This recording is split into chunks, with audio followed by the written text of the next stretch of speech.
pinaglalaban mo si Erwan? Hindi. Ay, talaga? Oo, kanya-kanyang laban,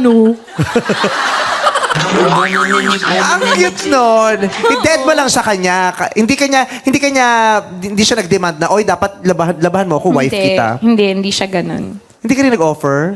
Hindi. Ang kapal din ang mukha mo. Sana nagpaka-housewife ka man lang. Hindi. Pero in fairness, nung nasa Cape Town na kami, nag-offer na akong i-plansya yung damit niya. Ano plinansya mo? Yung polo niya. Sir, ang hirap i-plansya ng polo, ah. Oo, alam ko yun. Shh, shh, shh, shh. Diba yung sa dulo ng plansya, yung may tubig, shh, shh, shh. Tapos plansya. O ano unang part ng polo na plinansya mo? Ginanon ko muna yung sleeve sa loob ng yung kabayo. Diba yung gano'n? Ano nakakatawa doon? Ba't sila Mga natawa bastos doon? kayo.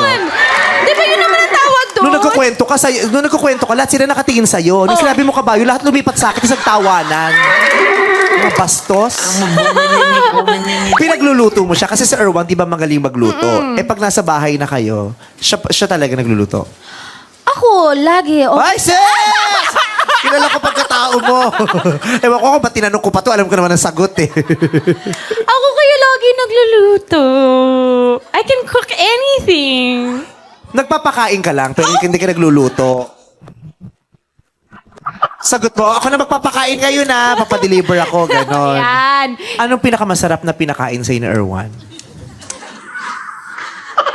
Nung honeymoon.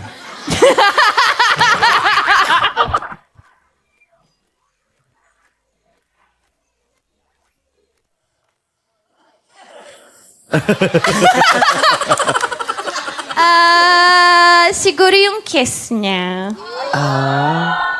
Super yummy. Nag-glorious ka na ni Erwan. Uy, grabe, hindi.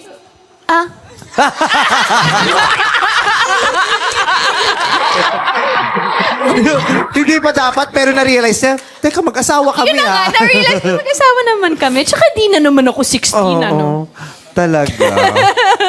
Happy ka, no? Oo. Sa palagay mo, happy naman siya. Super happy. Nakakasiguro kang napahappy mo siya doon. Oo naman, no. Tsaka, parang I'll never forget yung pauwi na kami sa plane. Sabi niya, I'm so sad this is over. Oh. Pagkasama naman kayo sa bahay, di maghayup-hayupan kayo doon.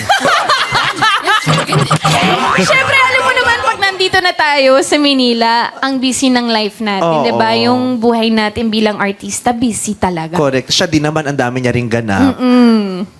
Kaya, iba talaga yung experience.